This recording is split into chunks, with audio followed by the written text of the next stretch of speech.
Folks, welcome to the Mind Your Miles podcast. This is episode number 4. My name is Nick Hill, and I'm here with my two compadres, Will Baldwin and Dylan Belles. And today we're going to get into all sorts of topics about footwear and gear and everything that you need to have when it comes to your running life. But first, we're going to start off with a little icebreaker question. I'm going to toss it over to my man, Will Baldwin, to get us started today with today's icebreaker. Go ahead, Will. Okay, this is gonna be a long-winded question, but we I'd were expect nothing less from you.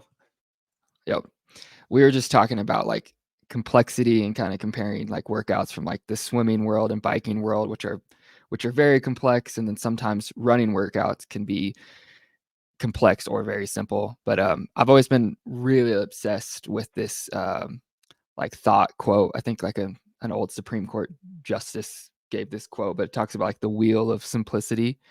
And you start out with like the most basic concept, like, okay, you just go run. And then as you go around this wheel of complexity, you get really complex, like kind of what we're talking about, these really like, oh, your exact VO2 max and heart rate and lactate and you have these complicated like 20-step workouts, and you go all the way around. And then you like, I feel like the longer you coach, you eventually come back and like what I've heard from some like really seasoned coaches, like for an example, like all the Bowerman guys will say that like Jerry, before a 10K, the workout they'll do is like 6 by a mile at 10K pace. It's like strangely basic and simple, but like this is like the one of the smartest,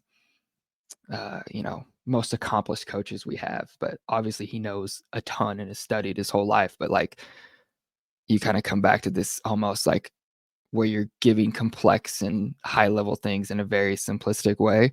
But I guess so my long-winded question was like, when you guys started, and I know I did you guys like try to sometimes like do things complex or be interesting or make things complicated to like, I don't know, make them feel more intelligent and intricate or show that you knew what you were talking about? And have you like, is there anything you're like, yeah, that was like too much? And I used to tell people to do like 47-minute easy runs or something, but I've come back and go, okay, this is totally fine.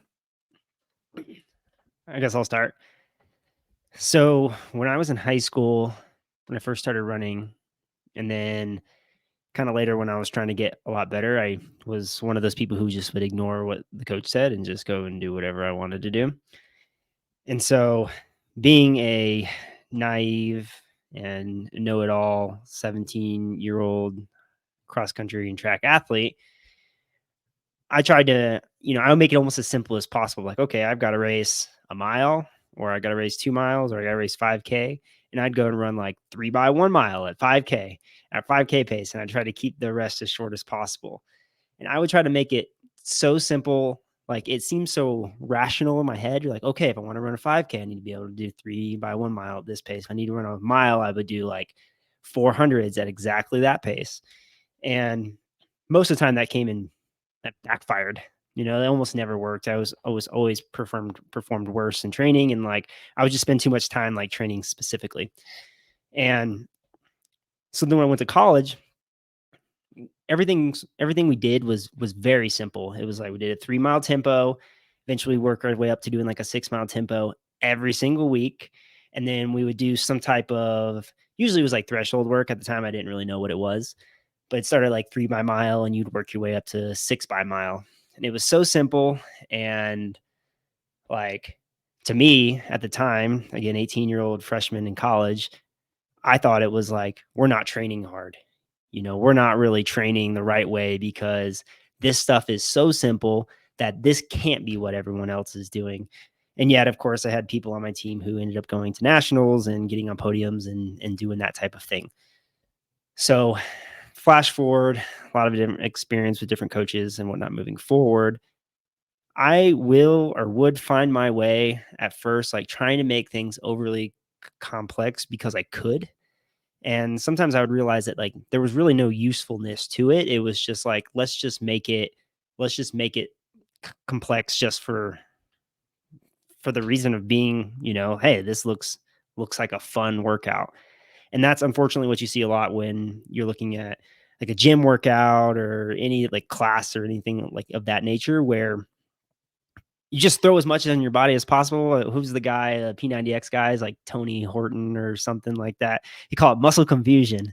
And so that's essentially what it was. It was muscle confusion, right? It maybe not have like much of an actual impact, but as I've gotten more into coaching, working with more people, getting understanding of different people, I do try to keep things easy, kind of go to the method of like keep it simple, stupid.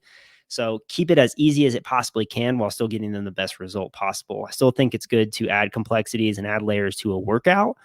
But Will, as you were saying, I have found myself gradually getting more towards the, hey, we know what race pace is, and ultimately we need to be able to train the body to work up to that. And there's a fine line there, of course, but yeah, and a very long-winded answer. It's, yeah, I've kind of found my way trying to keep it easier on people and still trying to accomplish the same task. One quick point before Nick goes.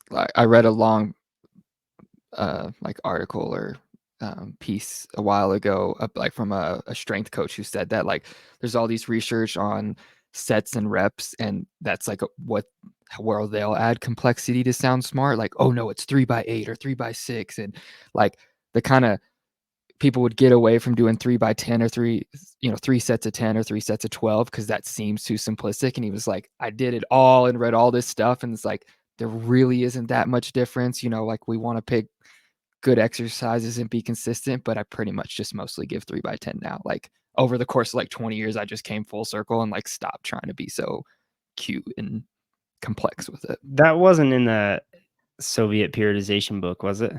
I have no idea. Okay. I don't think so. I mean, it could have been. I think I read it online, but Okay. and like, like another example, like Jason Coop, who's a well-known trail coach, he was kind of talking about the same thing. Like, it's like I just give either a 30 or 60-minute easy run anymore. Like I don't do anything like any other individualization, which I still do, but I understood what he was saying. Like those things probably don't move the needle as much as maybe people would think or hope. But go ahead, Nick. What about you? Is there anything that you've changed, or were you doing anything like to be complex or Oh, for in that sure. way? I mean, probably a similar journey to Dylan, where I'll kind of cut out high school and college because they don't really matter in the grand scheme of things of how I approach coaching stuff. But when I started training and moved to Flagstaff to be competitive, and I started working with Trina after I'd been in Flagstaff for about a year, and her work was, I don't call it simple, but it was very, it was more simple than what you'd find. It was a lot of like, hey, we're gonna do 8 to 15 by K. We're doing mile repeats. We're doing steady states. Like it wasn't like, anything you would see with double thresholds. It didn't feel super cutting edge, but I ran my best on that stuff. Like all my best times either came while I was working with her or shortly after we stopped working together, which I'm just still carrying that fitness from working with her. And since we've started this podcast, I've really been thinking kind of critically through some of these training things. And at the time when I stopped working with her because I wanted something that felt more professional and more complex than that training did. And so I spent like the next, I don't know, 10 years searching for Up until something. yesterday.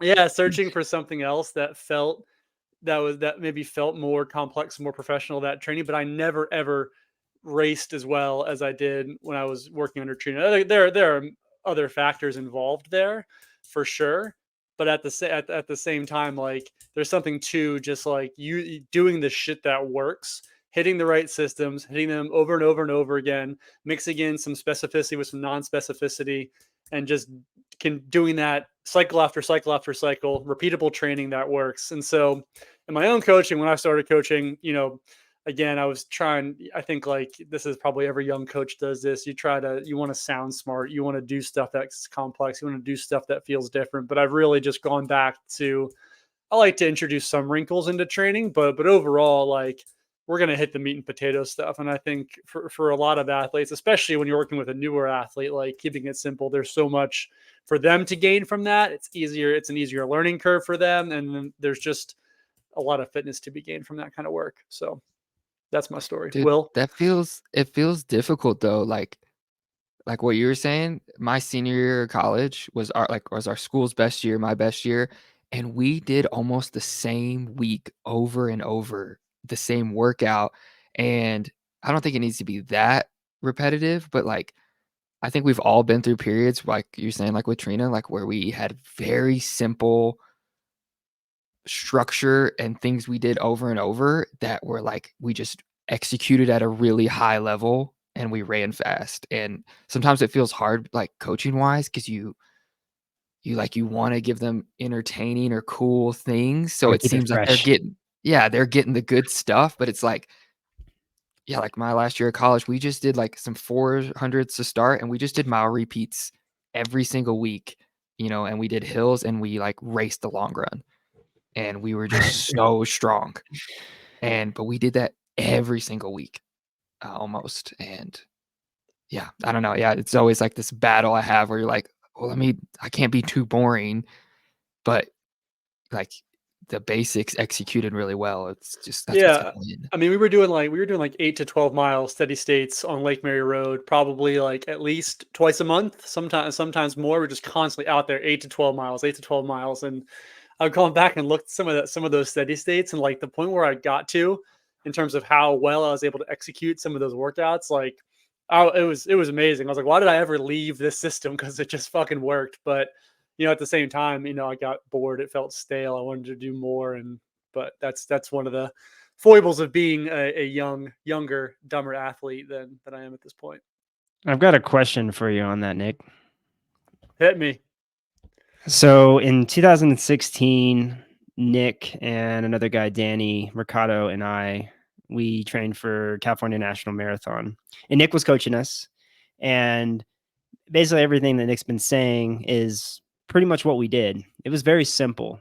But it was a lot of volume. And I loved it at the time just because it was just such a step up from anything that I had done in college. And I just really fell naturally into that. And so, yeah, it wasn't uncommon to do, like you said, 15 by K. I remember doing 10 by mile.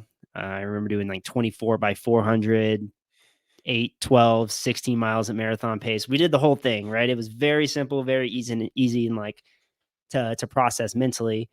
And we got really fit.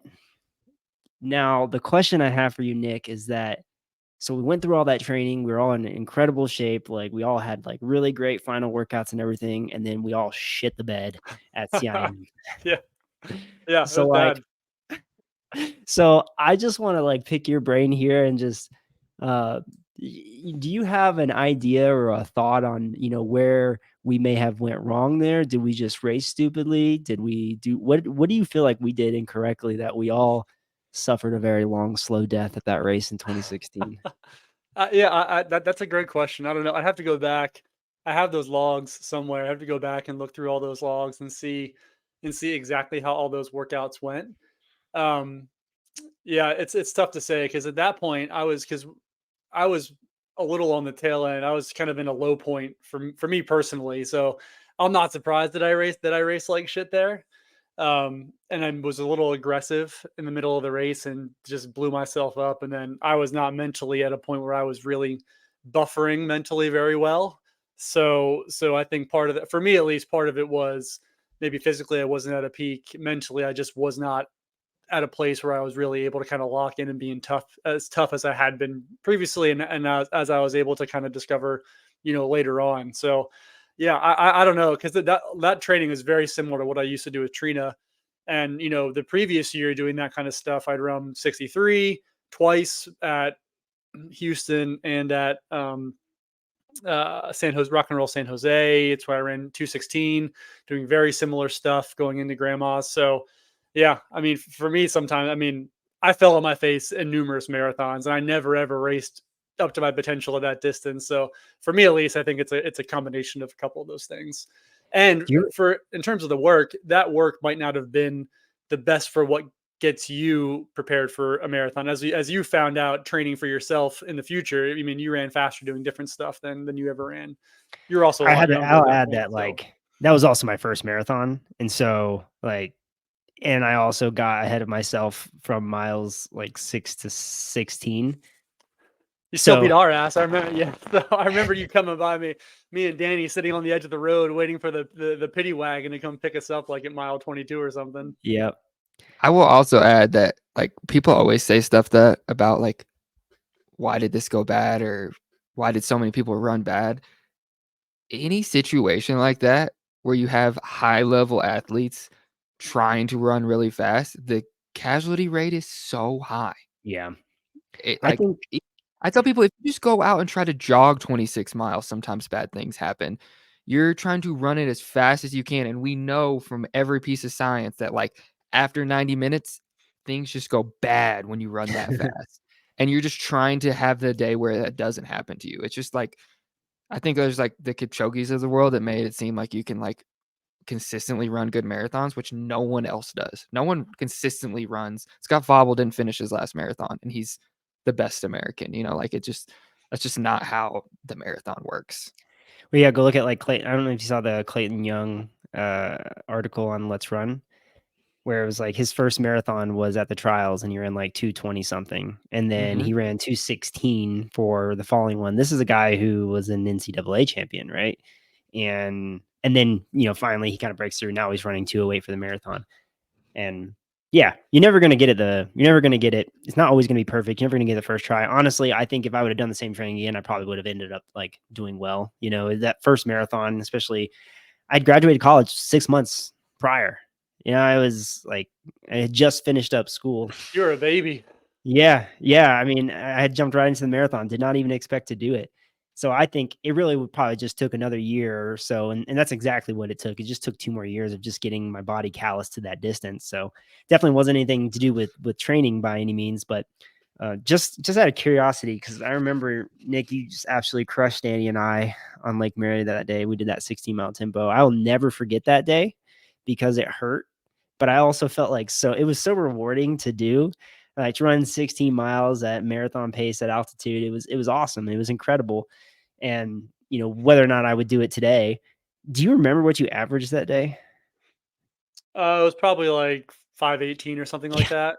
Was it That's what I was gonna. a 16 Yeah, it miles? was Did you 16 say? miles one way. Yeah, yeah, probably like 518. That Oh, sounds one right. way tailwind the whole way for sure. I That's some McCurdy stuff right there. I had a 12 that I averaged like 508 out there, That's right around that same insane. time as well. Yeah, there was a period of time where I was a fucking baller on Lake Mary on Lake Mary Road. So yeah, Do you remember like we were talking and we were like, Danny's gonna run 212.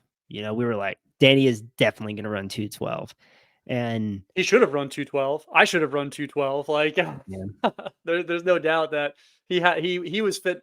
I mean, honestly, like if we could have trimmed 20 pounds off of Danny and kept him super disciplined with his diet, that guy was it was close to a 210 marathoner just based on talent. And I'll believe that till the day I die. So 100%. 100%. I've seen very few people move on the ground like Danny did. Like so just so efficient. natural. God. He is like the definition of fleet feet, like that guy, he was just so light and so fast on his feet. It was For like he someone who touched the wasn't ground that so light. gracefully, and he had these tiny little legs too. It was like he was floating. It was It amazing. used to piss me off so much doing tempos and just being behind, just getting waxed by Danny. And it's like Danny weighs 10 pounds less than me and he's 5'6". What the heck is going on out here? Like getting so mad. But man, he is so talented. He had a lot of It's highs and insane. lows. I remember Yeah. just like he would be able to hang with you, and then there'd be days where I was kind of rolling him up. And at that time, I had no business being like I was just along for the ride. I wasn't there to compete with you guys in training. But every once in a while, I'd kind of reel Danny in when he was having a bad day.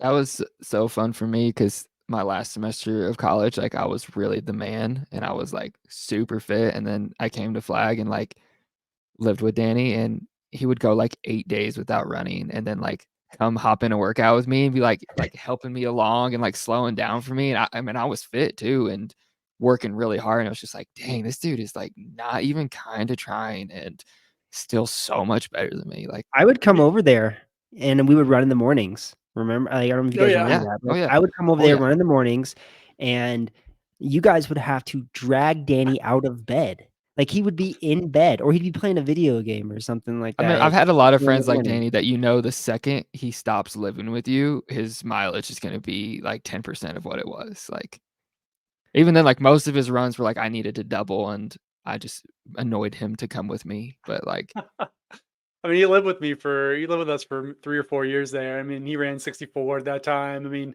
and he was like the best workout partner because he would never, even if he was having a good day, he wouldn't just blow you out of the water. He would just run with you regardless Team of the day player. he was having. Yeah. He that was whole the group was like that. Besides Jermaine, but yeah, like Nick was the same way. Like, or like we talked about in the past, like how people like Kia will tell you a split and run way faster. Like that group had a lot of workout integrity. We said we were running a 5 flat. We were running a 5 flat. And then when Tyler would run like a 4:48, Danny would just, get so pissed at him. Yeah. And just like, all right, I'm gonna put this guy in his place now. It was too good. I'll never forget coming to the house and going for a run, and sometimes it would just be Will and I, and we'd start off the run, and Will would be eating a peanut butter and jelly sandwich while we started the run, I still like do on that. the run. I always knew I would be a good trail runner someday because I can eat pretty well. But it was hard teaching, man, and like balancing eating enough and running that early. But Did that car you had? 98 Ford Contour with You the had to beads go on in. the You had to seat. get in by the passenger side or something like that. For 2 years, the driver's door didn't work, and I had to. Dude, you have game if you can pick up a girl, and when you get to where you're going on the date, you're like, "Hey, don't close that door behind you. I'm coming right. I'm coming on your side. I got to get out with you." That's such a Flagstaff thing, though. I mean, just like a broke runner Flagstaff move that it's not even it doesn't even phase probably It too many wasn't even all people that. He there. had all his stuff in his car too. The Everything whole I owned, I put in that car, and I drove to Flagstaff. Yeah, yeah, and then I remember when you first met Kat too, and she was coming over and everything, and that was interesting. That was Um, hilarious. I don't know why she stayed with you, man. It must be something going on there. Yeah, I'm just a cool guy. I guess. Well, you guys want to get to the main topic here today? You want to Yeah, but I talk have about shoes? yeah. All right, Before we good. do, I have one piece to wrap it up. Is there anything going back to the complexity? Is there anything you guys have thrown away? You're like you used to try to do, or anything you've moved on or dumbed down for people? It sounded mean, but anything you've simplified to make easier workouts or anything? it's a good Strength. question. Kinda have to think about it a little bit. I try to be really careful so one of the things I really like to do, or I like to have people who have a little bit more experience in the sport, especially high school, college, post collegiate, is after any type of session, I think it's just good to do some type of strides, something fast after doing the bulk of the strength work. So that could be as simple as like doing 4x100 meters at, you know, 800-meter race pace, like Like just after fast. some threshold stuff. Yeah, yeah, just to finish it up. I think it's a really good way of teaching your body to engage those muscle fibers after you've already fatigued a different set of muscle fibers. This is something that I've been a little bit more careful of having a lot of other runners do it, just because it's very hard to define the difference between doing like a hard stride and then preparing to do a sprint. And so keeping the word sprint out of people's vocabulary has been really important to me, because it oftentimes is it's what causes injuries. I can't tell you how many people have pulled up with old man calf or hamstring, or just due to those like faster strides or hill sprints as well. So we talked about Um, hills. yeah, this is the last one. I don't want to go too deep into it, but like it's really the short and fast stuff. So like I like to have people do short hill sprints. I think it's great. I like to build up on that. But to do that, I also like to ensure that we have a lot of rest. So like if it's a 10-second hill sprint, I want them resting for like a minute or two at least, just like standing around just to help restore that system. And they won't do it. It's very hard for me. It's very hard. Like, oh yeah, I didn't need 2 minutes rest, so I just went like as soon as I got back down the hill.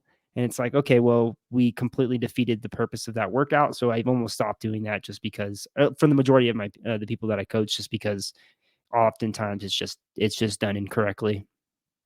Dude, even as a seasoned runner, that's a hard concept. Took a long time for me to grasp that. Like, you think is everything you feel like needs to be aerobic and like you kind of you want to feel that strain before you go into the next one. It's like hard to get out of that. Yeah, it's hard to teach, and it's one of those things where it's like you got to be there in person, and you got to have like a structured time. Like, hey, we're doing practice between this hour and this hour, and you don't have to think about it. I was just watching that. I don't know if you guys watched the video of Nico doing that insane workout up here a couple weeks ago, maybe. But the amount of recovery that he was taking in between some of those intervals was crazy. I mean, it was like 8-10 minutes sometimes. And it's like, if I can't get anybody to take 8 or 10 minutes out of their day to just stand around. So yeah, I've kind of gone on with that. No, that makes sense. Nick, anything you used to use early on, but you found a simpler way to do it? I think philosophically, kind of building off of that, like I personally hate recovery. I'd rather just like in my own universe, I would like short recovery for everything, like threshold miles on a minute.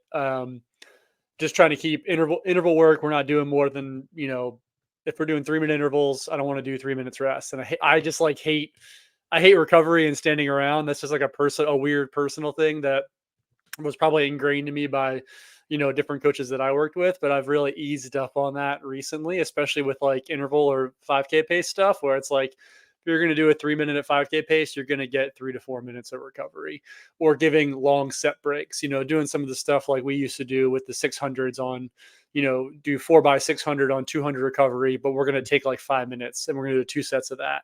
So I've gotten better at easing up on those things, not with myself when I do my own running, but with everybody else, I'm more, giving more recovery and allowing for them to hit those paces. And even on threshold stuff, like if they got to take 90 seconds or 2 minutes from like a 6-minute threshold rep, that's perfectly fine.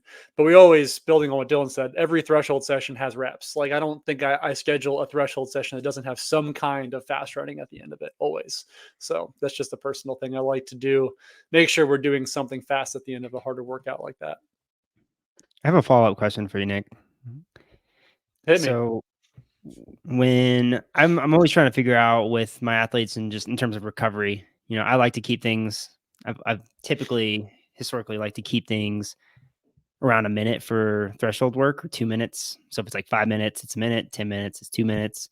15 minutes is 3 minutes, and I've kind of tend to follow that. That's kind of something that's worked well for me.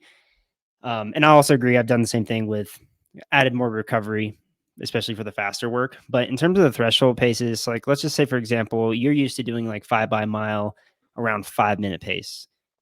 Common session, you do about a minute rest. That's pretty standard, like minute rest and threshold work. That's totally normal in our world of things. So let's just say someone did a mile in 8 minutes. Like that was their threshold work.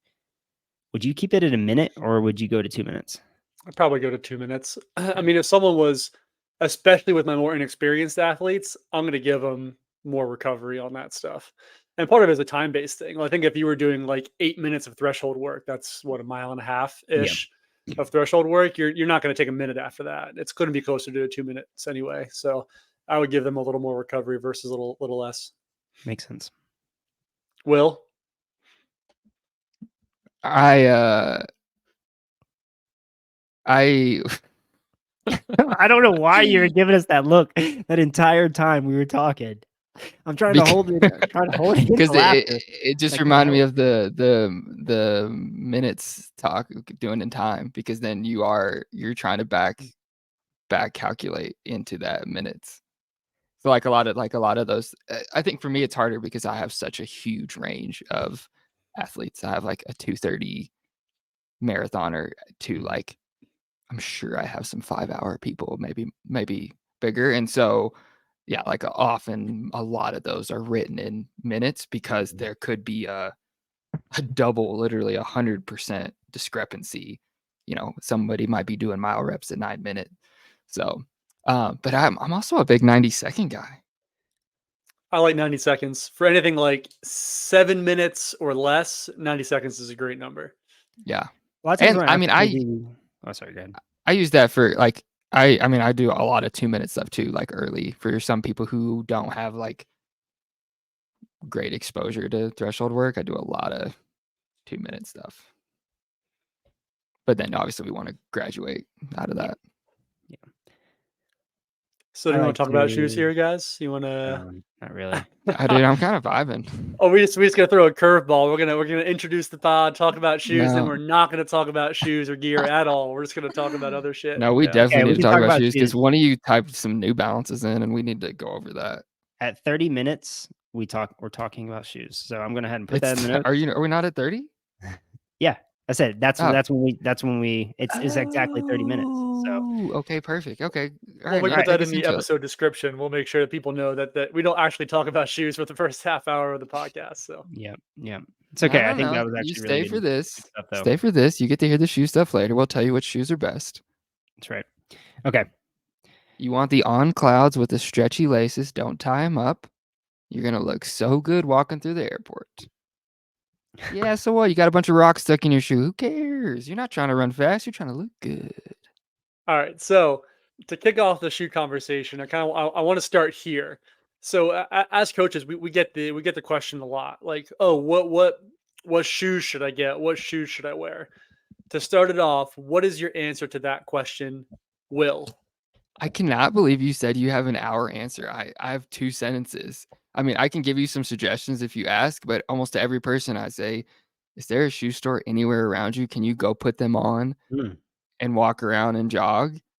Not just a shoe That's store, a local run specialty store, that's right. locally owned run Uh, specialty store. preferably, if we can get away from the chains, it's great. If not, Fleet Feet's awesome. Yeah, start there.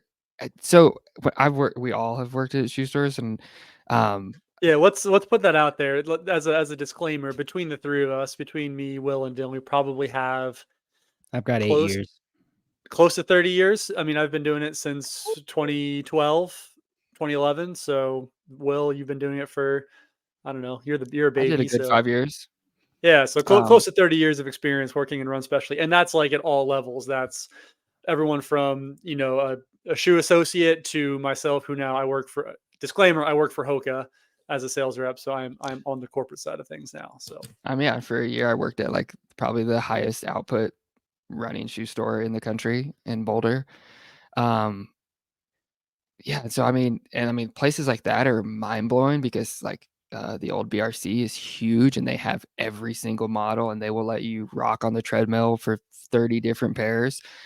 People used to say this, and I don't think I've ever found it online, but someone I work with used to say there was some study when we were talking about like pronation control, that there was some study that they took people and just had them uh, like like I said, walk around the store and decide which one was the most comfortable, and those shoes led to the fewest amount of injuries, which seems like such a silly thing to have to say out that loud. was Like, it was a study published partially by Brooks, and that's how they kind of developed their new stability system when they went away from posting to their new yeah, like guide rails. The whole idea was fitting for comfort versus fitting for like foot structure and shape. And so that the idea behind it. It's the same thing that is kind of the basis of a Curex insole versus like a I would Superfeet. The say whole the idea is guy, fitting for comfort. yeah. Yeah, I feel like it was a Curix guy that used to say that I heard it too. But it seems like a goofy thing to say that you should wear comfortable shoes that fit your feet, but we do. Like, and if you ever worked at a shoe store, people they want colors or a certain brand, but if you can put one on and jog for a minute, that's where I would start. Um, and then I mean from there, like when people have specific questions, I have lots of other answers, but um yeah, I mean that's where I kind of send people to at least look at. What are your guys' answers there? I'll probably go into do this a little bit deeper, but at some point. But the first thing that I want people to try to avoid is don't try to find the lightest, fastest shoe in the store, because that's oftentimes the really light shoes. They do feel pretty good on your feet. I don't know if you guys ever like used to wear like a Nike Free, but like I used to love wearing the Nike Frees. I even ran the Nike Frees for a little bit too before I got to college. My coach was like, "Yeah, you're not wearing those," and that's something that I try to keep people away from, just because those shoes are really they're really kind of eye catching. They feel really good. They make you feel really fast. But I want people to get into a shoe that is not just the lightest and fastest shoe, but something that's going to be comfortable, yes, supportive, but also going to be able to hold up for a long Dude, time. supportive, come on. I hate that word. No, I don't mean it in the sense Because of like, it has like 5 different definitions, and you never know yeah, what someone they're like, I need more support," and you're like, that's true. "Are you asking for cushion? Are you asking for posting? Are you asking for an arch? Are you Yeah, asking for like the stability where if you feel flat? Like, what do you when you say support, you never know what they mean." yeah. That's fair. And I guess my definition of that would be like a supportive shoe would just be like an everyday trainer that it has a little bit of cushioning to it. Yeah, A non-supportive shoe would to me would be something that is like carbon based. That's something that's very like flimsy and flat and like it's not gonna have much to it. It's not gonna hold up very long. I don't mean supportive in like the orthotic category. Makes my arch feel better, prevents my injuries, BS that we hear all the time. that we Uh, should let's and I'm put a gonna pin push in that. back real quick on the whole like plated thing being non-supportive because there are some shoes out there that are, especially now because we're on like the fifth generation of Mm. plated shoes. There are some shoes that are plated, maybe not carbon, maybe they're P-backs or some other type of plastic plate that I would consider like they're really broad based, they're broad in the midfoot, they're structured. Maybe it's not a stability shoe in the traditional sense, but for people who have foot issues who need something that's stiffer, like yeah, it might be considered a go faster shoe, but it's not something that's necessarily, it's not light and flimsy by any means. And sometimes that stiffness, like for me, I'll use myself as a because I've got an issue with my right foot. It's going in the direction of being arthritic. Like I cannot wear overly flexible shoes. I need some stiffness and cushion. I've had the most Stiffness. success going to a plated wearing plated footwear for my easy runs, even if it's just like a plastic plated shoe. I use the Mach X from Hoka. It's a little bit stiffer, in preventing myself from having like ongoing foot pain. Where I haven't had that success with like a traditional stability shoe or even like a more cushioned neutral shoe. So I think anymore, like the lines are so blurred that it Yeah. can be tough to just like make it black and white with somebody that, yeah, you can say, oh, don't get a plated shoe. For some people, that might be the way to go. And there are some plated trainers that are still really good. Let's take that and run with it. Let's go over support and then carbon racing like in that world. So and that is if you've ever worked in a store or just athletes like that is a question all the time. I need more support or which of these has the most support? And like I said, um we can kind of talk about those options of like maybe what you think you're asking for and how to ask for that. Like, oh, I have a high arch. I need a defined arch, or I'm scared I might be pronating or whatever that is. So when, Nick, when someone asks um or mentions support, what are your what's a good Well, way to think about that? the first thing I would do, like if I were back on the floor, I would ask them if they're asking for a supportive shoe. I would ask, do you have any history of injuries or do you have any history of pains or issues or problems that you're dealing with? That can help kind of one put you in a certain category of what kind of shoe we're looking for. I'm just And getting then taken back to remembering you on the floor. You're just going right into it right now. I still got it. It's been a little bit, but I still You got it. really do. And then from there, I would figure out the difference between, okay, are you looking for arch contact? Like, do you want the feeling of having that arch in your foot? Because some brands really provide that. Hoka, for one, does a good job with that. Some brands don't.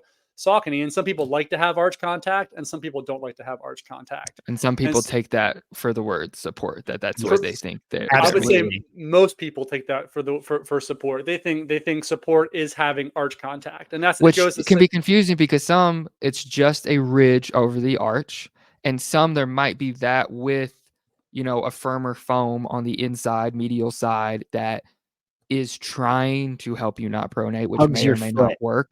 Yeah. Yeah. And so, or, like we just kind of we talked about, a Vaporfly or an Alpha Fly has an insane arch, Yeah. but does not, if anything, I pronate much more aggressively in a Nike racing shoe, even though that arch is crazy high. And so understanding that if you are a pronator or scared of that arch contact will not save you. It's just sometimes just arch contact. That's a good point. Keep going, Nick. I was fired up. yeah, I mean that would be the first thing. The first thing anybody when they walk into the store is like, hey, let's figure out what do you have going on. What are you going to use the shoes for? For one, are you going to use them for everyday training? Do you want to use them for racing? what's your primary purpose for the footwear? What types of surfaces are you going to be on?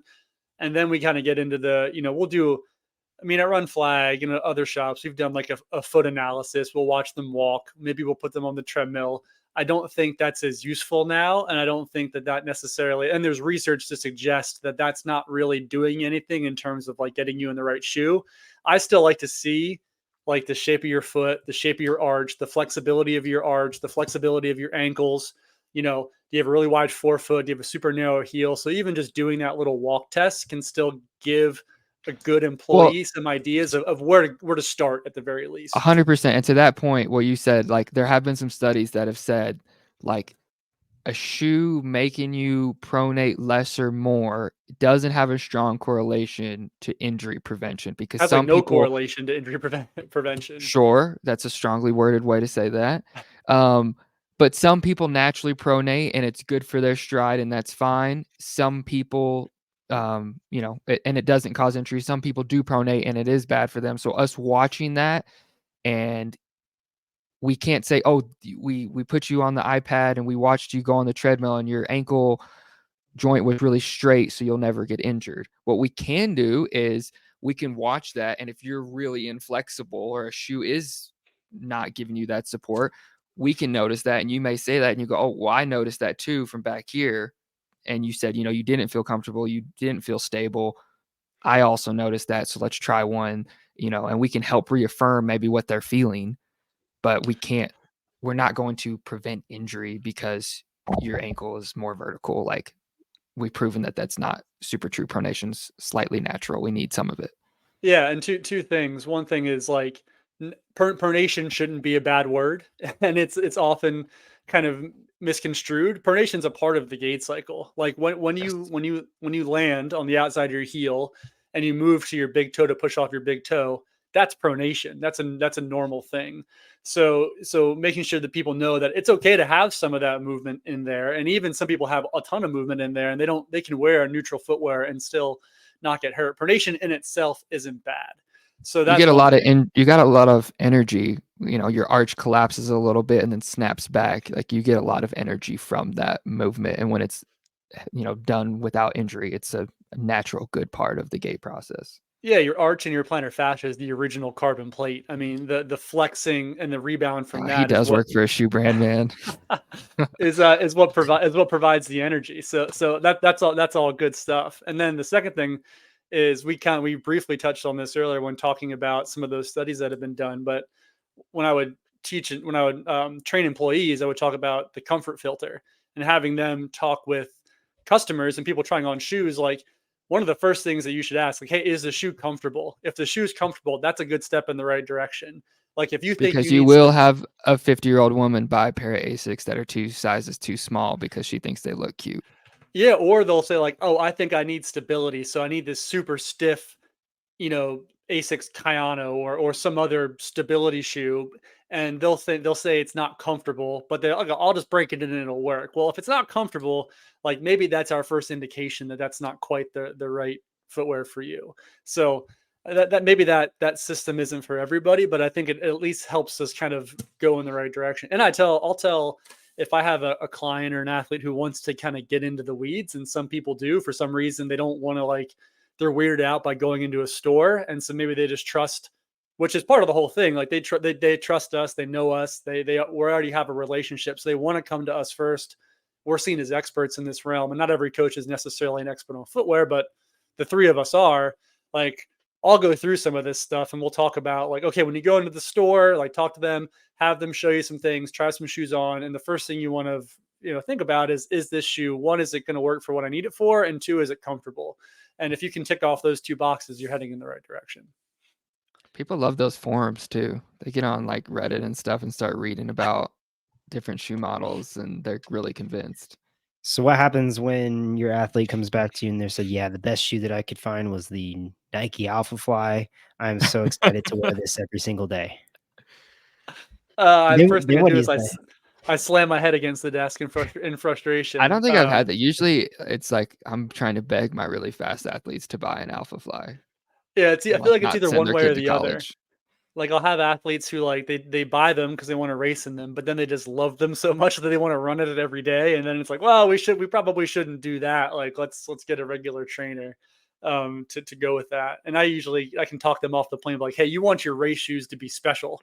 Like, if you wear them every day and then you put them on for the race, like, it's gonna feel the same as when you running them at, 8-minute pace, whatever your easy pace is." So I like to make Dylan, sure that they have that. did you have any other thoughts on support? Anything? No, I don't really have too much in terms of support. I mean, a lot of the stuff that you guys were talking about is stuff that I relate to. I have completely flat feet. Like I Dylan was has like, the weirdest feet, and I've Dude, spent so much time watching Dylan's feet on that freaking treadmill at Run Flagstaff and just not understanding how they work. So I was just about to say we'll that though, put that like out when there. people talk about shoe wrecks, like we're all fairly similar runners, like at least time wise and ability, Mhm. and we don't have much crossover besides racing shoes, and we all have very different feet. Like I have Yeah, the highest arches in the world. Like when you do that water test, you see yeah. like my toes and my heel. Like, yeah, and so it kind of goes into that like you got to take those wrecks and everything with a grain of salt because there's such a variance in feet. I have long, huge feet with high arches. I remember, just like you would think that all elite runners wear like the same type of shoes, like, oh, they're all like neutral wearing shoes. But I remember watching YouTube videos of Nick Simmons wearing Brooks Adrenalines, like, and supinating to the point where I felt like his ankles were going to touch the ground. But that was just his shoe of choice. And I think he wore those Adrenalines for years and years and years. So it's different strokes for different folks in that regard. I've told people of the story where my feet have always been like a problem, like from when I was a kid.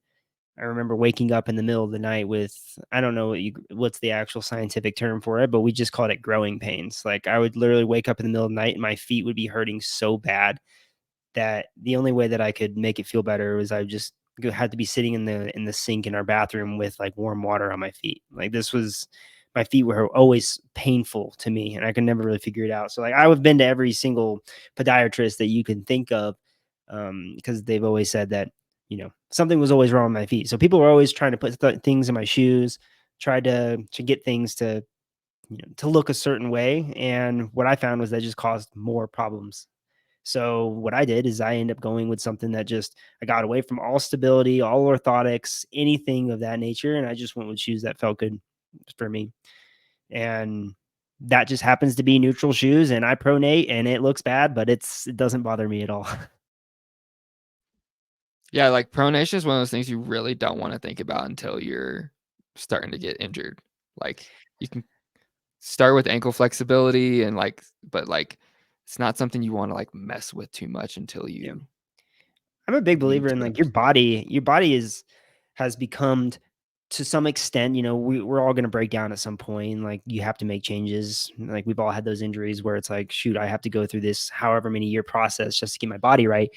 But minus that, I still am a believer that your body, I mean, your body is made for you. So, and because of that, it is like you're used to how it works, how it operates. So when you really try to change something, like for example, if someone tries to change the running form, like we know that that can make you more inefficient as a runner. And yeah, so anyways, that's all I really had to say there. Is just like your body, your body, like it's you're accustomed to it. That's how you grew up, and I don't think that you should do too much changing to it, especially on like the footwear side of things, because it is in a way not a natural thing. Absolutely. If it ain't broke, don't fix it. Like that's like the number one thing for so many people. It's like if you don't have any injuries and you feel good, like don't make drastic changes with like your footwear or anything like that. It's okay to try new things, especially when it comes to like racing shoes with especially with how far the technology has come in the past 4 or 5 years. But at the end of the day, like if you're healthy and it's working, don't change it. And even if it looks weird, like you said, Dylan, the body is incredibly adaptable. I mean, you could again, all three of us are similar running abilities. And if you were to like video us running from behind or in the front, we look completely different. And so like there's not one perfect way to run. There's not one perfect shoe for everybody. Like just if you're healthy and then things feel good, like just leave it alone. Yeah, and you can add that when people do try to put you on a treadmill or you go somewhere to do gait analysis. I think gait analysis is one of the things that can actually ruin your running. It can actually mess you up a lot. I do think that it can provide you with good insight on where things can be strengthened or potentially ways in where you can improve your mobility, especially like you guys said, ankles, hips, the bigger proponents when it comes to running. However, like changing your running form just for the aesthetic view of things is just not realistic. I mean, you have grown to become you've adapted to what you were given. And so everyone's going to have their funky things. Like my feet end up hitting the inside of my calves. I always anytime I run on a trail, I get like these dirty calves. And like, Will, I know you have something weird with your arm, Yeah, I Nick, your used to have legs really go bad Nick's pinwheel, legs but go out. I'm getting better. Nick, your legs go out, right? I'm a little knock-kneed. Yeah, it looks Yeah, you're a little weird. Yeah. knock-kneed. Yeah, Nick And is a shuffler, but he's very fast. yeah, So we but let it go. he's also very tall too. So Yeah, you have to kind of shuffle. It'd be hard to get your heel that high. yeah. Anyways, what we got next? Oh, well, so I got one point, and then we'll go into competition racewear. But I feel like I don't know if you guys remember this from your childhood, but I feel like I heard people talk nonstop about high arches, and like if you had high arches, you're just a better athlete, and you'll never get hurt. And I have insanely high arches, so I was like, yeah, I'm kind of the man. And the last like 5 years, I've got so many foot problems because I have insanely high arches, and there's all these like known problems that come with it because you don't have much ground contact. You only have these certain points on the ground because you're not only does your arch not hit, but the most your fascia doesn't hit. And so like the ball of your foot in these areas that do contact take a ton of force. And so when like, and that comes into that, like, am I a support or do I need stability or a neutral shoe? Like I've worn some stability shoes, even though I have insanely high arches because there are other issues that come with that. So that's not a saving grace. Did you guys hear that growing up? Do you remember People the talk about? Alan Webb story? No. So like, there was always this thing going on, like growing up. I remember I was probably in high school or something like that. And I remember it because I had the flat feet and everyone hated flat feet, right? They said flat feet was the worst thing in the world. You Like were a if you have loser. flat feet, like you're going to be a bad runner. You're not going to Yep. the military. You're not going to get a Yep. job. Nothing good is ever going to happen to you. So that's what I was taught at least. But I was Same. I also remember Alan Webb. There was a story on him that said that he had flat feet and then he strengthened them over time to have arches. And and that's one of the contributing factors to his running performance. And I remember just doing try to do a bunch of arch work and try to build up my arches, which to some extent you can still strengthen through the musculature there, but I was never going to have high arches. So yeah, in a way, everyone always Not with that attitude, you're not. but yeah, I agree. Well, I did hear that a lot growing up as well. Yeah, so don't be envious of people like me with high arches. I have a ton of problems now. Before we go to the racing shoes, what is your all-time favorite training shoe you've had, and two, what are you training in right now? Nick, I you think know Will my and I favorite probably shoe, have the right? same. Yeah, it's the Nike Zoom Elite. Well, mine is the 6 specifically. The 6 or the 6 Plus. We're both really 6 good. Plus. Put that little Nike pod in there. Yeah. Are we going just daily training shoes or Yeah. You can go whatever because there's some cool racers. You can go like Mayfly or something. The Mayfly, really? If you want. That's what you pulled out there, the Mayfly. No, I'm please do not wear Mayflies. They only last 50 miles. Yeah, but they look cool, man. Yeah, they were cool. I do agree. Anyways, who wants to start with that?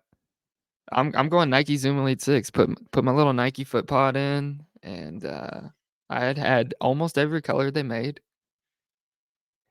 And I was I've in got a a lot couple. of I'm also the Zoom Elite 6 as well. Really? I had Both of you. I had a ton of them. I mean, in Flagstaff they were perfect. You could run trails, you could run road. Those things lasted like 900 miles. They were awesome. And it was like just I thought it was like the most neutral shoe that I had ever found, and it broke in really well. Started a little firm, and then once it got going, it was just it was like just one of those where you just, for me, I always just stopped like noticing the shoe, it just blended so well.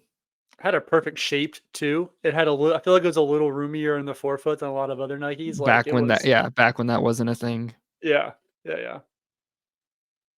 All right, What's you guys ready to hear like the most uncool? big old answer? wide Bondi? Bondi 7 wide. Yeah.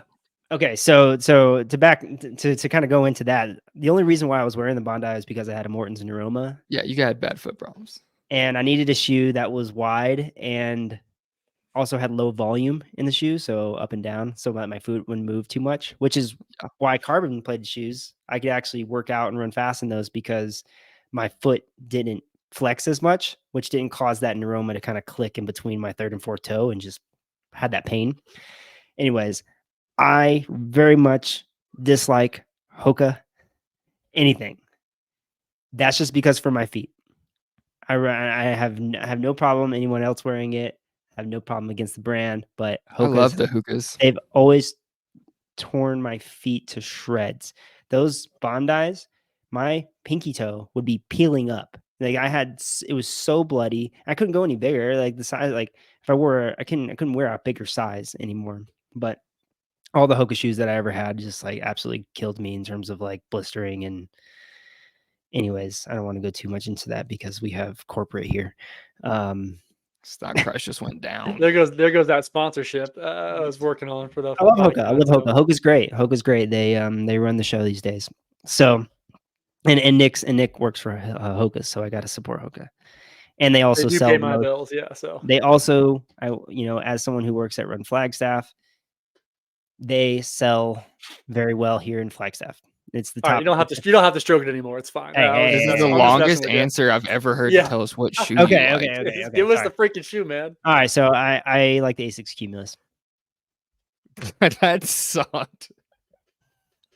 Talk about the biggest letdown you could have imagined. told You went you. with the A6 Cumulus. I after all told you that I had the most boring Wow. answer possible. You So should have just said it so we could have dude, actually I was telling I hated on Asics for so long because I really think they used to make just awful footwear. Same with New Balance.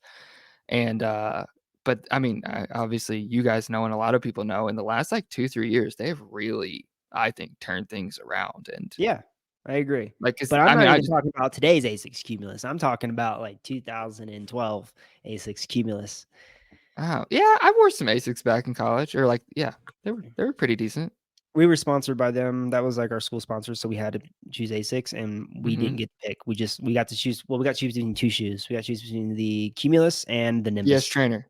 No, No, we used to rock the unfortunately not. DS. It was cool. I did like the DS Trainer. That was a good shoe. Yeah, But we only got the cheapest versions, and they were the all black ones. And so every time we'd get them, and we'd call them the dads. So like throughout college, I was in school, competed for 5 years.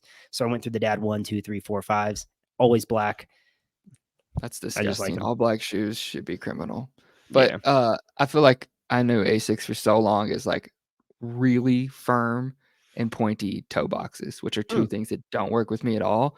And then I feel like in the last few years they've completely pivoted, and now they like the Dynablast, and they make all the meta speeds, and even like the Cumulus now. Like I feel like they've gone so hard to like the you should try the new Nimbus.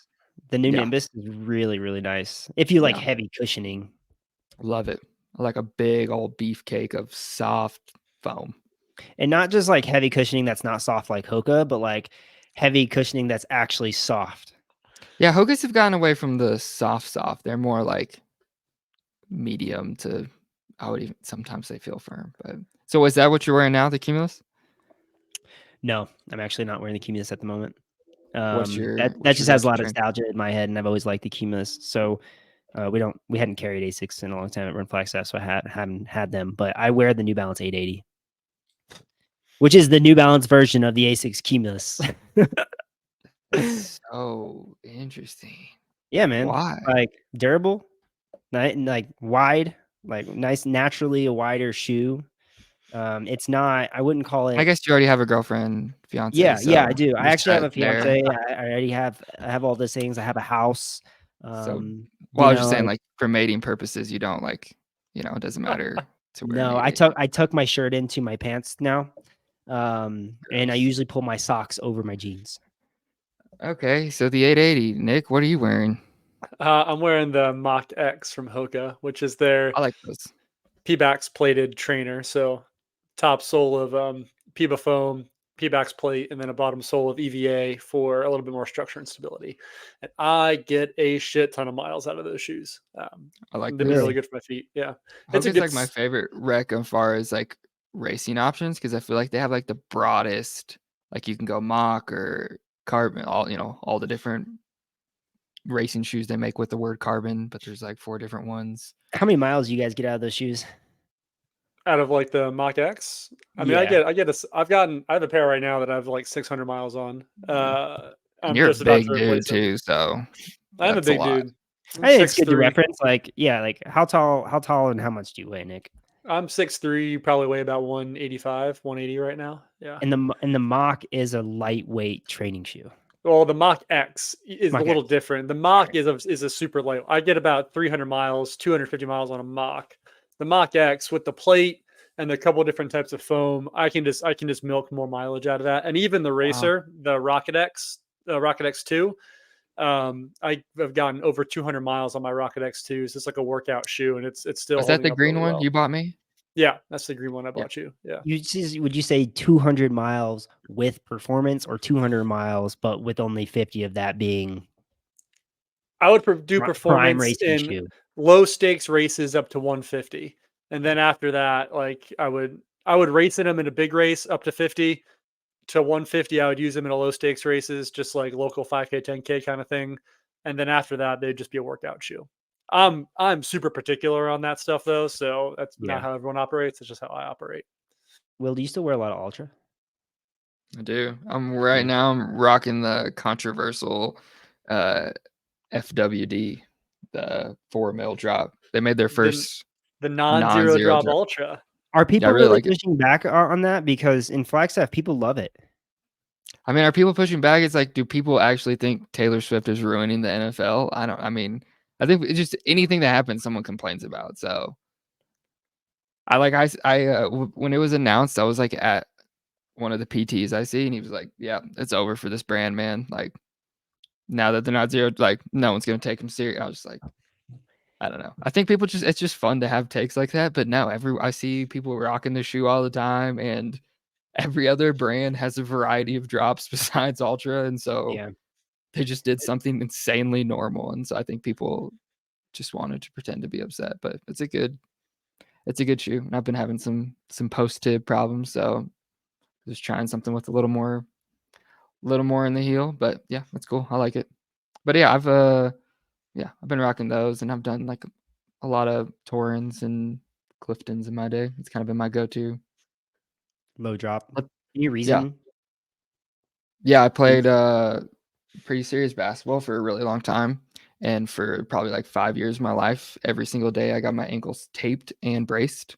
Mhm. And so when I stopped playing basketball and started running, my ankles basically didn't move at all. At absolutely no flexion, and so um, it just made running like weird. And so when I started wearing stuff like that, it almost tore my Achilles to shreds, because I'd never had any stretch on that at all. But it really helped me start moving like a regular human again. And then I just have liked it so much. Like it's really hard now to go from that to something like a Nike or an Asics that has a bigger like Yeah. 10, 12 mil drop. You just notice the heel so much in your stride. But I just like the feel. And I had a neuroma my 1 year in college. And when I switched to some ultras, and it made an insane difference almost like in a couple of days. I was really surprised when I first started having the issues with my foot and I came over to your house and we'd go for a run. And usually, like, if we go for a run, I just pick you up, we go, or I'd meet you somewhere. Like, that was a really common thing to do. Or I'd go over there and then you were handing me, like, you had this whole box of just stuff for your feet. And then I watched you get ready to go run. And I remember you just like wrapping, taping. You had all these little like these foam pads that you had like cut in certain shapes and you put them under your foot and it was like, man, I got it bad. Like I mean, your foot was casted. Yeah, I did. I figured out a lot of different creative things to find solutions. But like I said, had no ankle flexibility. I have insanely high arches, and I have weirdly long feet, and I have weirdly long toes. And if you ask like any podiatrist doctor, that is like the world's worst combination for the balls of your feet. It's just like these Mhm. 5 different things that put insane amounts of pressure on the balls of your feet. And so, yeah, I had to come up with a lot of different. I use these things called like abundance split. It's like keeps your toes down to get some pressure off the balls of your feet. And yeah, but it really, I mean, yeah, and like or I guess, like when I would have problems, I would like just ask a lot of people or do a lot of research. And there was just like different, like same, like when I had a neuroma, people were talking about like toe spacers or trying something with a wider foot box. And so I've always just been really aggressive at like finding solutions because I just love to run and I've always loved to run a lot. And so anything that would let me run more, I was like all about. Yeah. Yeah. Yeah. So let's go So let competition. Let's talk racing gear. What do you guys I'm gonna actually start. Um, so like when people, especially marathoners and stuff, when people start asking about that, like I kind of alluded to, I often, depending on their speed, obviously, like I think we have all raced in a lot of the Nike Vaporfly, Alpafly shoes because they're incredible and they're really good. They're very expensive and don't last long. If someone isn't like in that like 3 hour, 3:30 range, like maybe slow, like, towards the 4 or 5 hour range, I think there's a lot of better options than an Alpha Fly or Vaporfly. I think they get less useful and less comfortable the further you go back. And that's where I really push some of the like the Hoka options or even that point, you're just thinking maybe like a lightweight trainer is like might be a better fit for people. Um, I mean, similar thing. I love when you can try it on, but it's way harder for racing shoes because stores don't carry as many racing options. Um, and then just the other big thing I was add, like I think we are all pretty diligent about making sure people try stuff before the day. Like people always ask, and I usually say I like 2 workouts in a shoe. That's what I do personally. Like, usually I'll have a shoe that I'm working out in through the cycle, and then the one I wanna race in, I do my last 2 to 3 workouts where it's just a little bit broken in, but still really fresh. But we also just wanna know that in case we're trying something new, we wanna know that it's good and ready for race day. We're not trying something new. So, Bellis, what about you? What do you advise? What do you tell people about racing competition wear? I actually don't mind. I don't mind people wearing the kind of standard carbon plated shoes no matter how fast they are. And the reason why is because I think that the foam is really good. I don't think I don't think that people are, maybe they're not getting the same benefit of the carbon plate and just flexing that plate and getting that energy return. But I do think that the foams in those shoes tend to be superior to some of our everyday training shoes. However, I kind of backtrack that one time and just say a lot a lot of shoes are now using those same foams in their daily trainers too. So The only reason I don't is because it's such an awful cost-effective thing. yeah. Like, those people spend $300 and they may run 1 race, like, especially if you are running that time difference is so big. And, as you get slower, I've seen like, going back to that stability, I've seen some people get wobbly in those things, like Yeah. and if I your heel like, this foam isn't the same in the heel, so if you're running really slow and really on the heel, you're not even getting to the Zoom X. I was at the Boston Marathon, and I don't remember how, 2 years ago, maybe, and I was just there spectating, and I was on several points of the course, and I was keeping my eye on more like the 3:30 to 4:30 crew, just because that's where a lot of the people that were watching were running. And I kind of opened my eyes a little bit because I saw people wearing alpha flies and vapor flies, and it looked really, really bad and really uncomfortable. Like the amount of pronation, I just don't feel like those shoes for some people, they're not great to be used at slower speeds. For other people, it's fine. Maybe it's okay. Like, and that's why I don't tell people they can't wear it. But when I was there at Boston and I saw the masses of people wearing those shoes, all I could think to myself was like, that just looks painful. That looks like it's going to cause more damage than help. And again, that 100%. it really on it. Like, I know that sounds like I'm walking back what I just said, but it just kind of gives like, here's what I say and here's what I've seen. So ultimately, if someone wants to wear the shoes and they feel like that's their best, that's what feels most comfortable for them, I'm not going to tell them no. But personally, Agreed. I like to wear the Asics Metaspeed Sky Plus. Heard a lot of good things. Haven't actually tried one yet, but I know they're very popular, and it's one I also recommend, kind of like hand in hand with the Alpha Fly, Vaporfly. I've noticed, here's another thing that I've noticed in other runners is that the Vaporfly and the Alpha Fly especially, I find people like they're too bouncy in them. And I feel like if you already have like a bouncier stride and that shoe just it makes that worse, it accentuates it. I can't imagine that's going to help your efficiency very much. 100%. And that's how I feel when I run in them. I just feel they're clunky. They might be fast and everything like that, but I can't.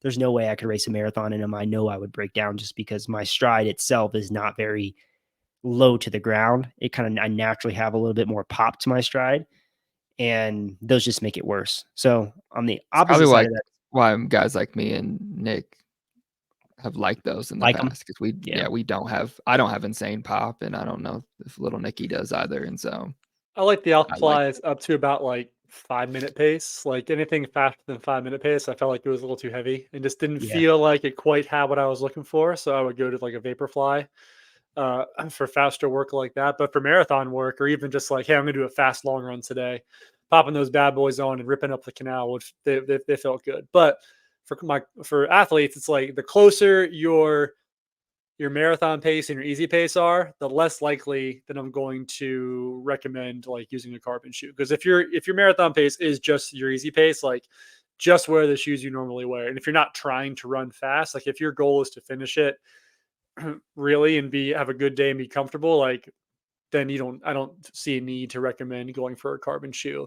Now my athletes who are trying to hit BQs or are running 3:30ish or faster, then I think like, yeah, let's find one that works. Let's find one that works for you. And I tend to, partially because I work for Hoka, but I feel like the carbon shoes that have a little bit better durability, that's what I tend to recommend. Like I've had good success with the New Balance RC Elite. I've had good success with the Rocket X2 from Hoka. I've had some clients who use the Metaspeed Sky Plus and had good success there. I just like to make sure that they're getting good bang for their buck too. And I feel like with like the Vaporflies, like I just don't feel like they're getting that same bang for their buck when it comes to they wear a lot quicker, I find, at least unevenly. They last so short for me. I get no time out of the Alpha Fly and Vaporfly. I put like a hole in the bottom of them before, like the same. I have a couple where you can see the plate. Yeah.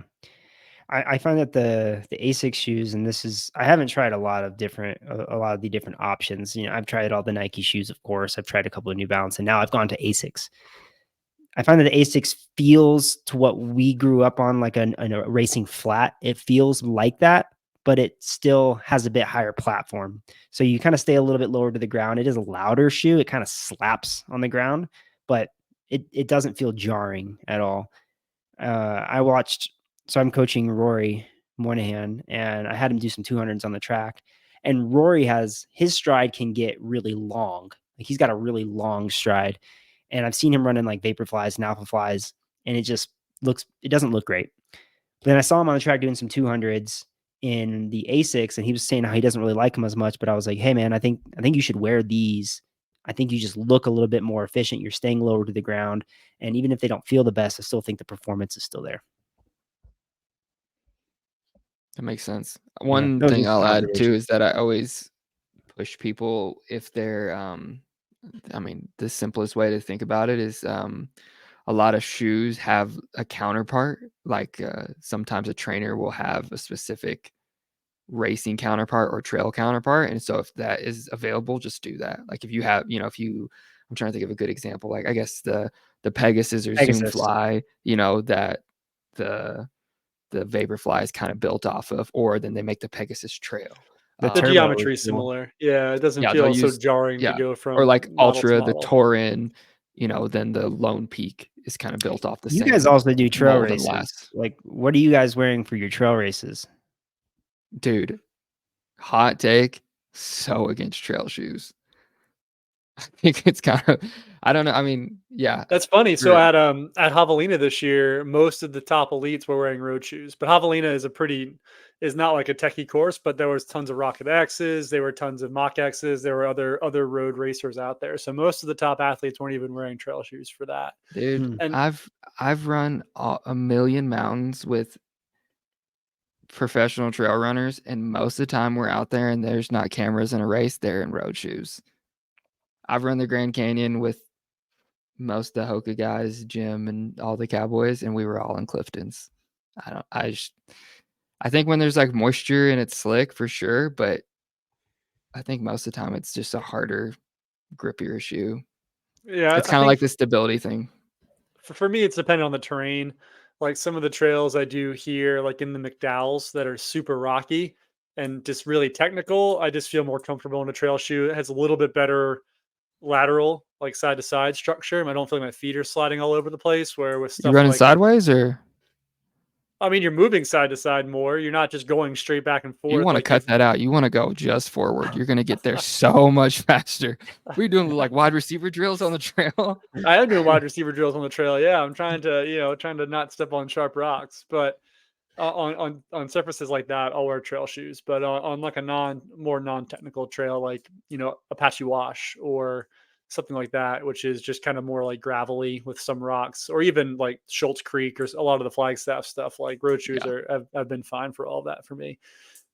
Yeah, I just used to feel bad. Like people would come into the store and like they're like, "Oh, I run a lap at Buffalo Park every day," and they want like these insanely aggressive lugs and this firm trail shoe. I was like, I think like a nice, comfortable road option was going to get you around that like perfect, because you are like with it has to have a firmer base to hold that lug system. Like it is going to be a little different ride on a trail shoe, and so I just don't like to go there until I need it. But then there's so many good trail options. I mean, not to plug Hoka again, but the Speedgoat it's known for that, like how comfortable it is. But there's lots of great ones out there. Yeah, and I I would think say trail shoes have gotten similar to like racing shoes. They have gotten so much better over the past like 3 or 4 years. I think every brand is doing a better job where it doesn't feel like you put on a trail shoe and if you run on the road, it feels like a Jeep tires on pavement. It just feels like just kind of feels crappy, and they were always so stiff and so firm and kind of clunky. Now it's not the case. So many of them run more like a road shoe and they feel better on those surfaces. So I think now like look at like the Hyperion Trail from Hoka. That's just like that's like a road racing flat with some lugs on it. Oh, Like Nike performance. makes Yeah, a there's trail racer with Zoom X. the I have it. Ultrafly, and yeah, there's a couple that fit that bill. So anyways, like I think trail shoes by themselves are just so much better now that for most people you can wear, if you're running trails, you can wear a trail shoe and you're going to be all right. It's not going to be like wearing a Cascadian 9 on non-technical trails, which feels like you're wearing a piece of cement on your foot. So Yeah. That my hot take of that is starting to come around, and I've heard more and more people say that like David Roche, the trail coach out here, and I think Nick Willis, like he tweets that all the time that he's run 1,000,000 miles of trails and never put a trail shoe on in his life. And I just always, let people just let them know that they have that option. You can just wear it. You don't need to buy another piece of gear. You can, for most trails, you can just wear your road shoes and you will not die. I do have one like kind of pushback point there. Because I think it's really easy for us to say that. And I agree. Like, I don't wear trail shoes for anything. Like, and I probably won't ever unless I'm going to go And like somewhere. we run Aspen Corner all the time up on the side of a mountain at 9,000 feet, literally on the side of a mountain. to be fair, that trail is not technical at all. So it's Right, like it's more or less but Buffalo Park. but Yeah. how many trails are technical in the grand scheme of how many trails there are? I Like don't know, most 50, trails, 50. absolutely not. Most trails are not technical. We don't need to argue about this now. Dylan, go ahead with your point. No, that's okay. That's okay. Are there more doors or windows in the world? All right. So my my point is that it's really easy for us to make assumptions because we also come from a bit more of a competitive background. We have a bit more body awareness and proprioception when it comes to being on uneven surfaces. And I don't think it's safe to assume that every single person has that same level of athleticism. And this is like, this is not like, well, your athleticism is different than like Nick's or my athleticism. So like my only pushback is that, hey, like we also have to think that, you know, there are people who don't have the same kind of balance. And even like with the shoe situation too, like a lot of the trail shoes are also like a bit more firm. Some of them do have those rock plates in them as well. And I mean, I've had foot problems. You have foot problems. I don't even walk around the house anymore without wearing UFOs on my feet. You know, like Mm-hmm. some people need this. Some people need this support. Um, that's my only pushback. And I'm also in the same boat as like I'm never gonna wear a trail shoe. Like I wear those Nike Ultra Flies. I wear them casually. Like I wear them just around. I'm that dude. I'm that idiot that walks around in the high performance shoes. I'm currently, by the way, guys, I'm currently getting made fun of in the chat because apparently I'm visually I look a quote sick little boy with polio in 1933. Yeah, if you're listening on the audio and you can't see the video, I mean, me and Nick are normal, tan, good-looking guys, and you look like this. Like, yeah, you look rough, man. You look like Edward Cullen Yeah, well, I in just the got called first. I just got called Tiny Tim. So Nah, you thanks, The, look the Tim. like lighting has Edward. gotten worse. Like in the past, like 10 With minutes, that it's sun, gotten I feel like you're significantly about to worse. start glittering. To piggyback on Dylan's pushback, You're gonna say piggyback now. I thought that was against the rules. it was a joke because I you want to said circle pushback. back on Dylan's pushback To and circle piggyback on back and that to note real piggyback quick. on top of Dylan's pushback, I think that's the entire reason I don't recommend trail shoes, because when I think of like what's going to be more stable, I don't think of having like a little 1-inch piece of like cleat under, like for personally, when if I'm out there, what do I feel more comfortable or less Have you ever likely played to? baseball Yeah, or like same football? thing. Like, yeah, you get more What do you traction. wear? Do you wear cleats on a baseball field or No football doubt. But field? you get more traction, but it's not more stable. I'm more But likely to roll traction my ankle. causes stability, right? Like having better It can, but traction also. that's for me feeling like more sliding, where like I feel like I'm more likely to like roll an ankle or fall in a trail shoe um versus like a normal road shoe that I'm more comfortable in. To my point is that like what I tell people, why I say that is I see people who are excited and want to run trails, and they're like, they get this big, big platform, big lug, and then it feels less stable because there's so much underneath, because they think they need that to grip the ground, and then you're not as stable in something as comfortable that you would normally wear. And so, It's kind of the same thing as saying like the support argument that we had, right? yeah, if you're comfortable first, that's the best option. And then like, yeah, like, and then, but like, don't, don't put the cart before the horse. Like, don't like, oh, I'm going to be on a trail, so go look for lugs. Like, like you can kind of feel stuff out. How slick is it? Or, like kind of understanding that trail. Sometimes you can't if you haven't been there, but like once you know the trails you're on, like actually ask yourself, did I slide at all in my road shoes? Well, yeah, if you did, then go buy trail shoes, but don't just like, oh, I want to run a trail, so I'm going to buy La Sportiva, and don't get swooned. I mean, this part of this comes down to like if you go talk to a good shoe fitter and you say you want a trail shoe, like what we would do at the shop is what kind of trails are you running? Oh, I'm just running Buffalo Park and maybe I run Schultz once a week or once Yeah. every 3 weeks. Okay, let's just get a Definitely road fat shoe tire for that or one. Or then we say, oh, well, then you have all the terrain just so you know, yeah, like, yeah, what is the Challenger, or like, Challenger. Yeah. yeah, like, oh yeah, you could have a diverse one, or you could easily wear your road shoes there, or like, oh, you say you feel like you're slipping on Schultz. Okay, then let's look at some lighter trail, but don't like. That's what I always see, like, or like the people we see at Buffalo, like they have a pack and they have trail shoes, and it's like you'll have more fun if you're in a comfortable shoe and a t-shirt than if you go, and you will have 500 or 600 more dollars if you don't do that. And I think that's probably a topic we should bleed into another podcast when we're getting into like a broader gear discussion, because talking about like hydration vests and water bottles and all that other junk that you see out there that people wear for their Gels. daily 45-minute runs, like, okay, that's a conversation that we could have and probably talk about and rant about for an hour as well too, along with footwear.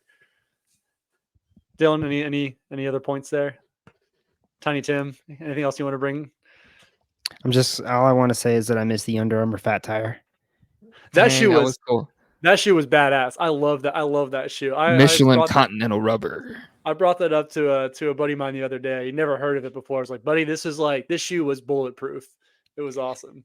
When I first moved to Flagstaff, Brian Tender took me up to the top of Humphreys, and we did a run from the parking lot to the top of the mountain, and that's the shoe I wore, and it was amazing. It was a good shoe. That shoe was actually, it was for an Under Armour shoe. That was all right. Well, on that note, now that we're 85 minutes into this discussion, I think it's time to end. Any final thoughts from any of you guys? Dylan moving back didn't really help much. He still looks pretty rough. But other than that, no, I feel like I said everything I wanted to say. Did we give any like recommendations on shoes? No, we didn't. Not in the slightest. No. No, we'll have to do maybe that. we can end it that way. We can draft a shoe, or everybody can have 2 picks. If you were recommending a shoe, Nick, you start. You blindly have to recommend a shoe to your athletes that's going to fit the highest majority. Hoka Clifton. That's literally what dude. Shoe store people, running store people hate that, but it's always my rec. It's such broad a good base.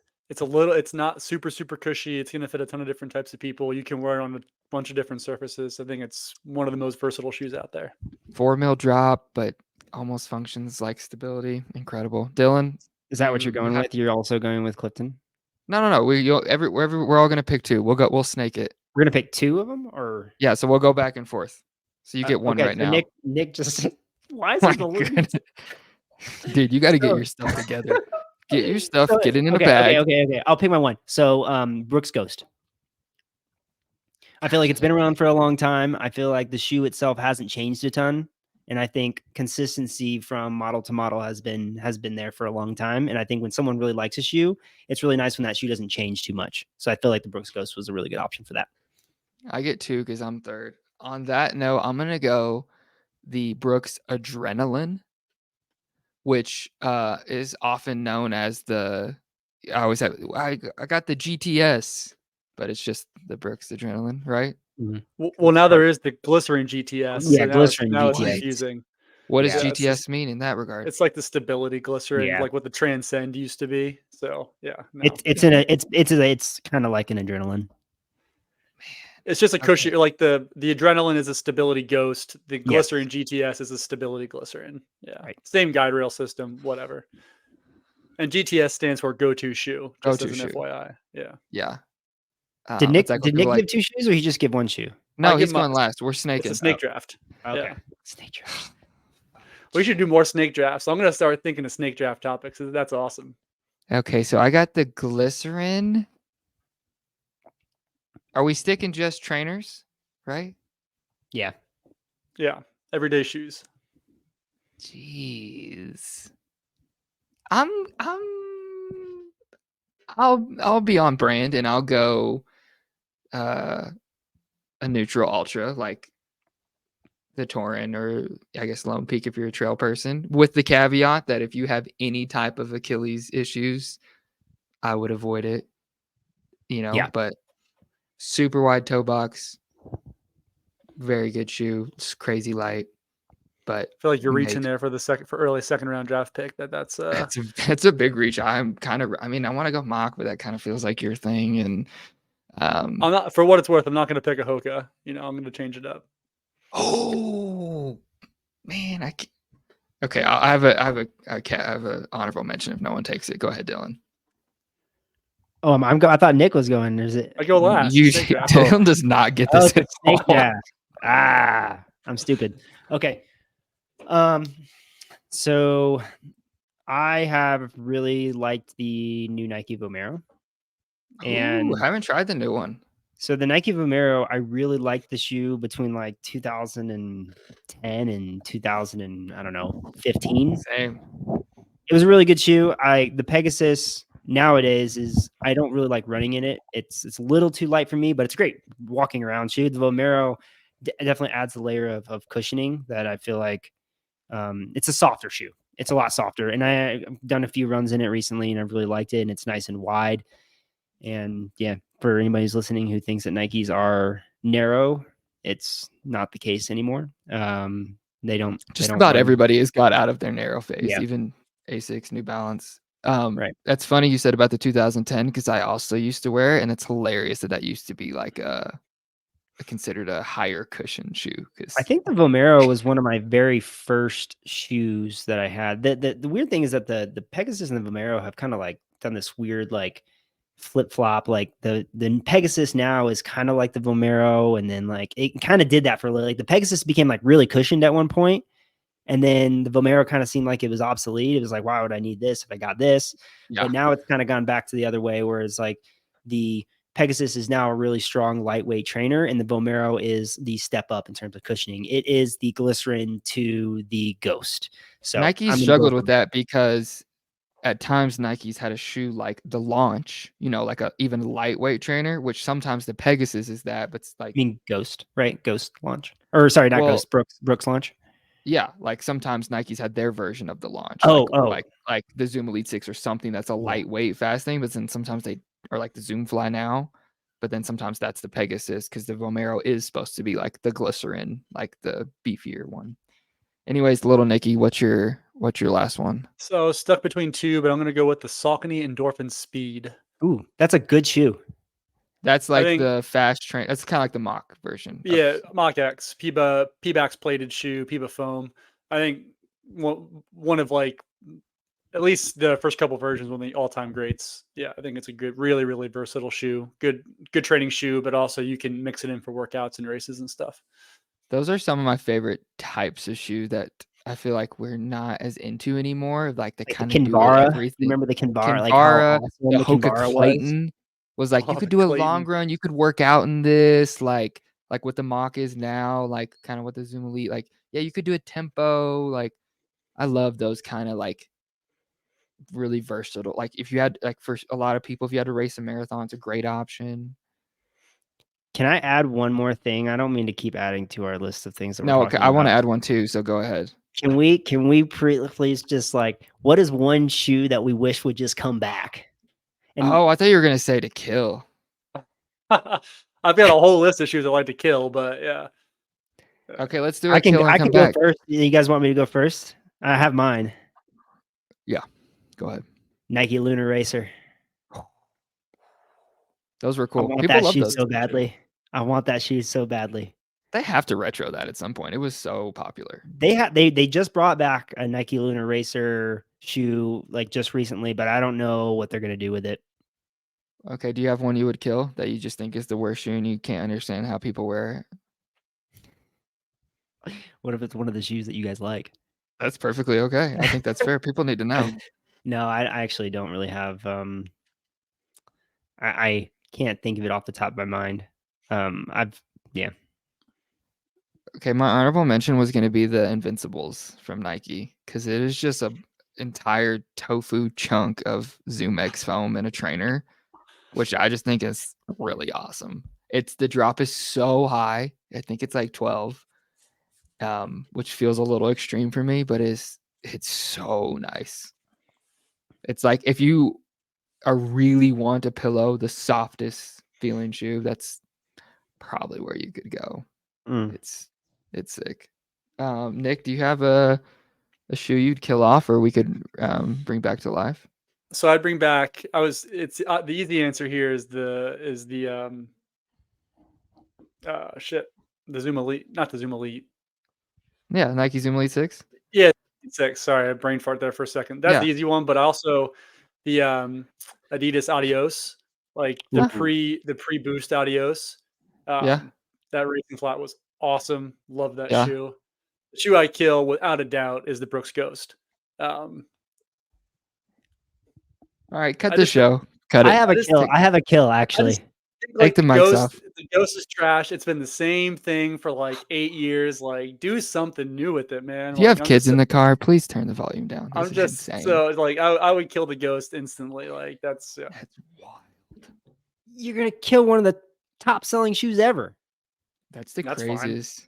That's the craziest take I've ever heard. Jeez. It's so boring. It's just like You it's like just the like Clifton.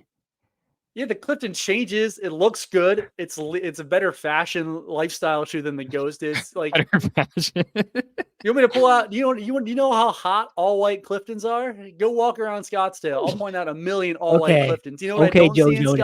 Scottsdale? Okay. Brooks Ghost, except on the dads who wear their polos tucked into their jeans they bought at Costco. Like Okay, this that's your guy's Brooks Ghost customer. wild. Okay, the Brooks Ghost is an awesome shoe. I don't know what we do with that. Dylan, did you kill one? No, I didn't kill one, but He's gonna I feel kill like Hoka. He's gonna I'm kill gonna go. Hoka. I'm gonna go with a kill. No, I'm not gonna kill Hoka because Hoka actually did a lot for me, running Yeah, wise. I was able to Hoka run. was there. So, 5 fingers. I don't see that much, but yeah. So like, those things ruined me. Those things ruined me. I don't need to get into that, but like, those shoes suck. And for a hot minute there, and I don't know what year it was, people were very annoying, and too many people were wearing those when they shouldn't have been wearing those. So That's fair. yeah. William? I would probably kill like most La Sportiva or Solomon shoes, I guess. Yeah. The Like Speed those Cross. hard, Yeah. the hard European, uncomfortable, like again, like insane grip, like I don't know, just not my vibe, and I think it just doesn't. I don't know. There's just not many people that it's good for. I'm trying to think of resurgence, like what would be really cool.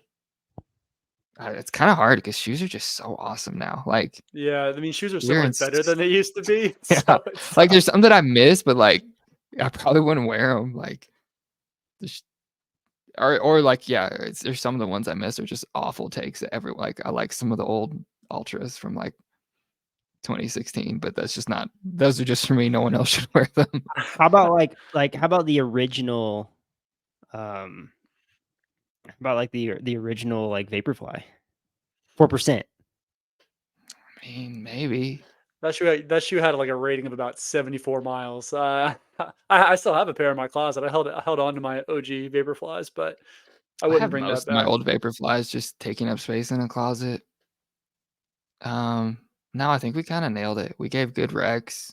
Besides, you should definitely buy a Brooks Ghost. The Brooks Ghost is an incredible I'm shoe. just like, Orange all right. gentleman. Here's my beef with the Ghost. It is a good shoe. It's one of the best selling shoes in the U.S. I can't deny that. It just needs a refresh, man. They just got to do something different. It's been the same thing for too long. Wasn't And that the I've Clifton? also personally, I've put on a million Ghosts. I've never ever liked a pair that I've put on my feet. So there's also a little personal bias there that I'll happily own up to. But I just think that shoe needs a total refresh. Have you tried the See, new one? It looks the same as the old one. No. Have you tried the new? The Ghost Max. Yeah. Yeah, it's fine. It's just a Hoka. They're just trying to be Hoka. It's that's not. what Yeah, the new Oh. Ultra is. Someone asked me about it. I was like, it's just it's like a Clifton. Like it's a really rocker. It has a 4 mil drop. Like this is a Hoka. Like which is I would compare it Perfect. closer to like the On Cloud Monster than I would any Hoka shoe. also trying to be a Hoka. Just No, like a more fancy looking Hoka. what do you Yeah. guys? That's a real popular one. What are you guys' thoughts on? I think On's trash. You want to talk I about other like shoes I that like I the want to get I rid like of? the Cloud Monster. I see. I've seen people like the Monster, and I've seen people like the racing shoe. I've never tried the racing shoe, but everything else sucks. Yeah, I don't think I'm My a mom big likes them, so fan. I buy her a bunch of the Cloud 5s, and she loves those Sometimes things. I'll see an ad for like some of their. I'll start cracking up laughing. Like, oh, we got these T-shirts. They're $179. What the hell? Their apparel No is way. wild. Yeah. I mean, I think it's like they look cool. I mean, they're good casual shoe. You want to wear them in the gym, fine. I just think for the vast majority of it, maybe the Monster's okay as a training shoe. I just don't think they're It very is good our as a is it our running modern shoe. day Sperry's, which we're just in that moment until something else takes it away. Man, we really crushed this. That was great. Nick, is you're like good. that. You're like when I get my mom on the phone, it's like 20 great, minutes of thanks. 20 minutes of talking and then 30 minutes of her telling me bye, but then continuing to talk to me. It was like, all right, we'll wrap up right here. And it's just like, Whoa, you can't put that on me. I tried to wrap it up. I asked you guys for final thoughts, and your final thoughts took 30 minutes. Like that's but not that's what I'm my saying. fault. Why do we got to wrap it up? It'll just wrap itself Well, up, right? guys, time to hit the road. Well, we got dinner cooking. Anyways, did you see? It's like I you gotta bring get something going else now. up. It's like, It's about time I head out.